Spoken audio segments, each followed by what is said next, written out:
ଆପଣଙ୍କ ପରିଚୟଟା କହିବେ। ଆଉ ଆଜି ଯେଉଁ ଜୟ ଭୀମର କର୍ମୀ ଜଣେ ବିଧାନସଭା ଆଗରେ ଠିଆ ହୋଇକି ଜଗନ୍ନାଥଙ୍କ ଉପରେ ମନ୍ତବ୍ୟ ଦେଇଛନ୍ତି ତା ବିଷୟରେ ବି କିଛି କହିବେ। ଜୟ ଶ୍ରୀରାମ। ମୋ ନାଁ ଆଜ୍ଞା ଦେବପ୍ରସାଦ ରାୟ, କୃଷ୍ଣପ୍ରସାଦ ପଞ୍ଚାୟତର ବାସିନ୍ଦା। ମୋ ପାଖରେ ନିଗଣ ପଞ୍ଚାୟତ ଏବଂ କୃଷ୍ଣପ୍ରସାଦ ପଞ୍ଚାୟତର ସବୁ ଯୁବଗୋଷ୍ଠୀମାନେ ମଧ୍ୟ ସାମିଲ ଅଛନ୍ତି, ବଡ଼ ଭାଇ ଏବଂ ସାନ ଭାଇମାନେ ମଧ୍ୟ ସାମିଲ ଅଛନ୍ତି।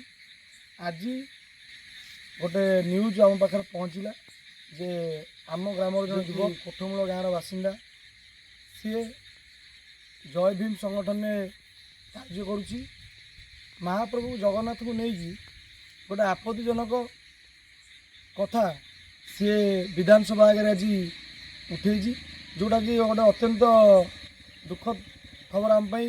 4.5 କୋଟି ଓଡ଼ିଆଙ୍କର ଯେ ଭାବ ଭାବନାକୁ ନେଇକି ଯିଏ ଖେଳିଛି, ସିଏ ଜଗନ୍ନାଥ ମହାପ୍ରଭୁଙ୍କ ନାଁକୁ ନେଇକି ବହୁତ ଗୋଟେ ଆପତ୍ତିଜନକ କଥା କହିଛି ଏବଂ ହିନ୍ଦୁ ଧର୍ମ, ଗୋମାତା ଏହାକୁ ଆକ୍ଷେପ କରି ଅନେକ ପ୍ରକାର କଥା କହିଛି, ଯାହାକୁ ସହ୍ୟ ନ କରିପାରି ଆଜି ଆମେ ନିଭରଣ ପଞ୍ଚାୟତର ଯୁବକ ଭାଇମାନେ ଏବଂ କୃଷ୍ଣପ୍ରସାଦ ପଞ୍ଚାୟତର ନିଜଗଟଳପୁର ଏବଂ ନୂଆ ବେତନା ଗ୍ରାମର ଯୁବକମାନେ ଏକାଠି ହୋଇ ନିଆଳି ଥାନା ଅଧିକାରୀଙ୍କୁ ଆଜି ଗୋଟେ ଲିଖିତ ଅଭିଯୋଗ ଜଣାଇଛୁ ଯେ ଯେଉଁ ପିଲାଟି ଆମ ସନାତନ ଧର୍ମ ଏବଂ ଜଗନ୍ନାଥ ମହାପ୍ରଭୁଙ୍କ ଉପରେ ଆକ୍ଷେପ କରି ଏଭଳି ସବୁ ଆପତ୍ତିଜନକ ମନ୍ତବ୍ୟ ଦେଇଛି, ତା ଉପରେ କିପରି କାର୍ଯ୍ୟାନୁଷ୍ଠାନ କରାଯିବ ସେ ବାବଦକୁ ଆମେ IACଙ୍କ ନିକଟରେ ଏକ ଲିଖିତ ଦରଖାସ୍ତ ଆକାରରେ ତାଙ୍କୁ ଜଣାଇଛୁ ଏବଂ ଆଶା କରୁଛୁ ଯେ ସାର୍ ନିହାତି ଭାବରେ ଏହାକୁ ତଦନ୍ତ କରିବେ ଏବଂ ଅଭିଯୁକ୍ତକୁ ନିଶ୍ଚିତ ଭାବରେ ଯାହା କାର୍ଯ୍ୟାନୁଷ୍ଠାନ ନିଆଯିବା କଥା ନିଆଯିବ, ଏହା ଆମର ଆଶା ଓ ବିଶ୍ୱାସ